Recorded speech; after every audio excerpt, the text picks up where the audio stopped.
Are fans turning on Jey Uso, giggity? A John Cena rumor killer, NXT's new faction gets a name, and more. I am Luke Owen, and this is the WrestleTalk News. Support WrestleTalk! With the human turn of John Cena still on the lips of wrestling fans around the world, legit, I've had friends I've not heard talk about wrestling in years reach out to me to ask what's going on. It's easy to forget that WWE kicked off the year with a surprise shock too. Jey Uso won the Royal Rumble. Despite big names in the match like John Cena, CM Punk, Roman Reigns, Drew McIntyre and Seth Rollins, it was main event Jey Uso that won the Royal Rumble to main event WrestleMania. There was some initial backlash to the win. After all, Jey had just lost to Gunther for the World Heavyweight Championship at Saturday night's main event about a week before the Rumble show. But the shock win did create some excitement buzz, and it was nice to see a surprise winner of the Rumble given the last 2 years have had Cody Rhodes' inevitable win all over them. But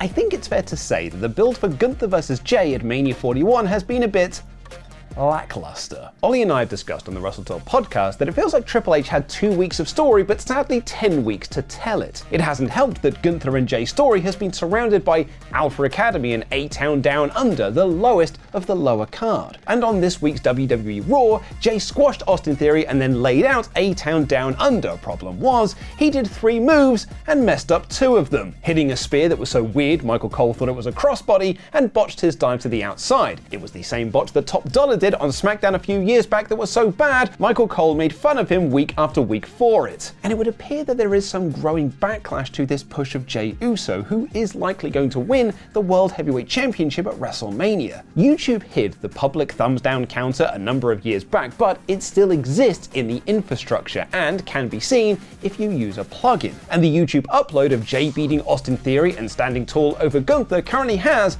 at the time of writing, 13,000 thumbs up and a whopping 57,000 thumbs down. The top comment with 1,000 thumbs up reads, "Bro, there's no way this dude is the Royal Rumble winner. Every week do the same 3 moves with the worst spear of all time. Say yeet, it's horrendous." However, much like all forms of social media, YouTube is not real life, and the reaction Jey got with the Brussels crowd would suggest that this is likely just a small minority of online fans. Fightful Select reported following Raw that one WWE source told them that this week's show had the hottest TV environment they've experienced. And WWE is in Scotland next week to get some Iron Brew and deep fried Mars bars, which are both absolutely delicious by the way, and Jey will be tagging with a mystery partner against A-Town Down Under. The current speculation is that mystery partner will be TNA champion Joe Hendry.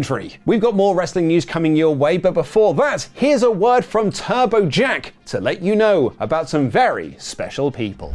I'm Ada's wrestler Turbo Jack on the road to Turbomania! Turbomania, let's make it happen, you turbs! Now, Turbo Jack's contractually obliged to tell you all about patreon.com/WrestleTalk, where you can watch Ollie vs. Luke on WWE 2K right now. And if you support at the $30 tier, you get a shout out from Turbo Jack.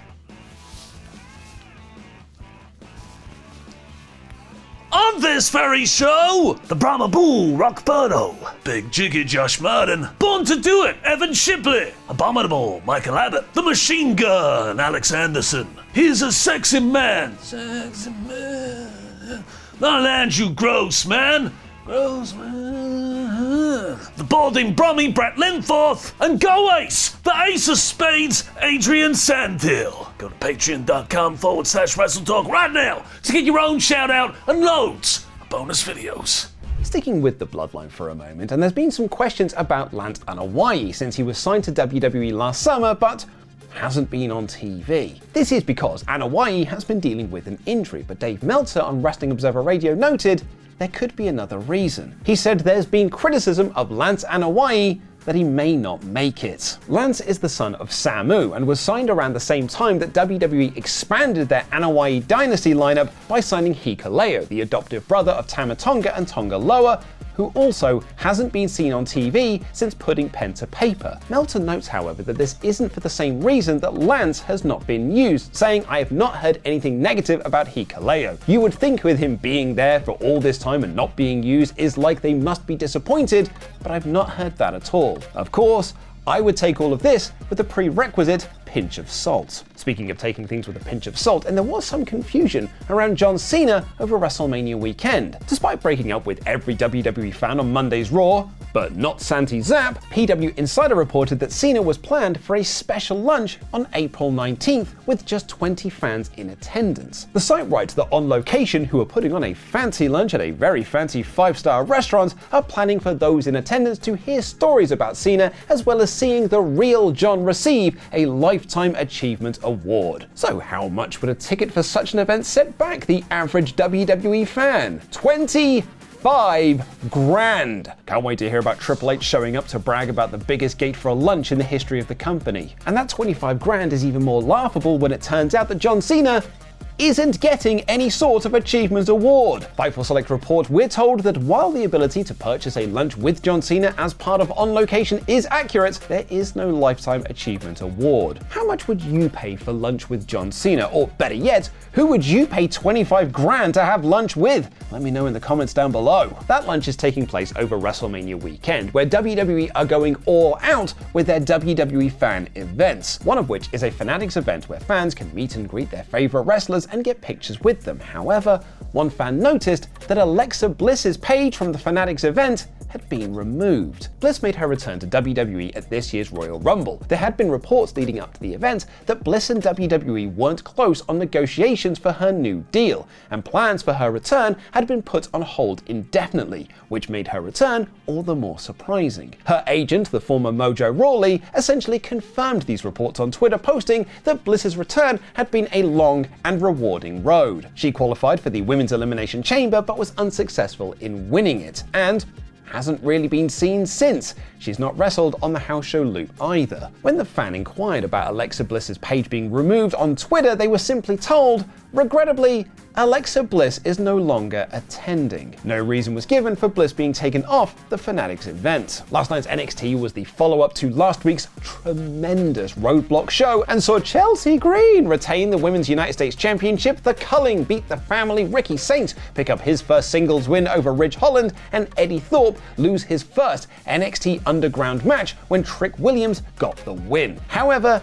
the bigger story came from NXT's new faction getting their official name. The group attacked Tony D'Angelo backstage and later watched over Obafemi, Trick Williams and Javon Evans getting into a brawl, but also cut a promo where they revealed their name is Dark State. What do you make of the new name? Let me know in the comments down below. Speaking of new names, and AEW have seemingly listened to fan feedback and have officially changed the name of the team of Hologram and Commander. The pair had been given the name the Lucha Stars, which saw online backlash from fans who said it sounded like a poor version of the Lucha Bros, who have just left to join WWE. Most vocal was the former Jose the Assistant, who tweeted the name was a rather uncreative name. And it would appear that Tony Khan is as terminally online as he seems, as they've now changed the name in a tweet promoting a tag match for this Saturday's collision against LFI, listing them as Los Titanes del Air. And I apologize if I butchered the pronunciation of that. I did German at school for my GCSEs and got a B.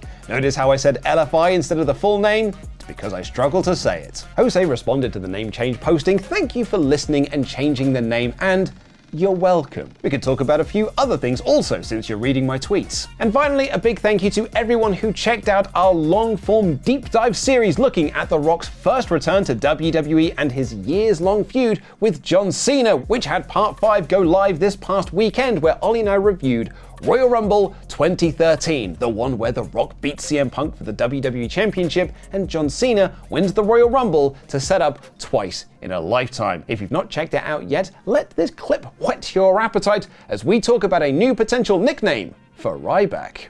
Ryback did an interview in the Phoenix New Times and he mentioned his new nickname, the Big Hungry.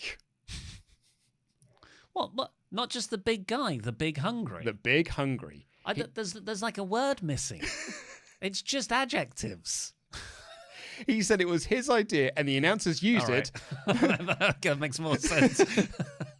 But then Vince McMahon banned it. In this case, I thought it sounded awkward whenever the announcers said it. Yeah. They were trying it on TV though. It's the Big Hungry Ryback. It's not a complete... Oh wait, so is it the Big Hungry Ryback? Well, that's what they would announce him as. Not just the Big Hungry. But it's like they call Sheamus the Great White.